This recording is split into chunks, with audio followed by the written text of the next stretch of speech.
বাংলাদেশ জাতীয়তাবাদী যুবদল দিনাজপুর জেলা শাখার আংশিক কমিটি দেওয়ায় বিএনপির ভারপ্রাপ্ত চেয়ারম্যান জনাব তারেক রহমান এবং বিএনপির জাতীয় স্থায়ী কমিটির সদস্য ডাক্তার AZM জাহিদ হোসেনকে প্রাণঢালা শুভেচ্ছা অভিনন্দন জানিয়ে দিনাজপুরের ঘোড়াঘাটে আনন্দ মিছিল অনুষ্ঠিত হয়েছে। সোমবার 10 ফেব্রুয়ারি বিকাল 5টার দিকে উপজেলা যুবদলের আয়োজনে উপজেলার 3 নং সিংড়া ইউনিয়ন পরিষদের সামনে থেকে দিনাজপুর গোবিন্দগঞ্জ আঞ্চলিক মহাসড়ক দিয়ে আনন্দ মিছিল প্রদক্ষিণ করেন।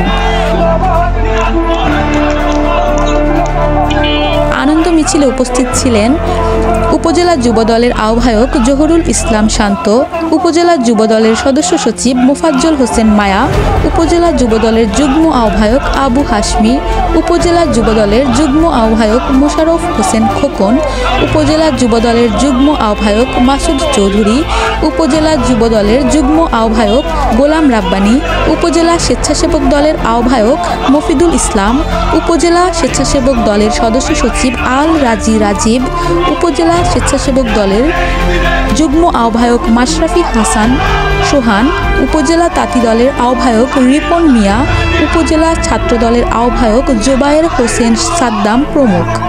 এছাড়াও র্যালিতে উপজেলা বিএনপির অঙ্গ ও সহযোগী সংগঠনের নেতৃবৃন্দ উপস্থিত ছিলেন।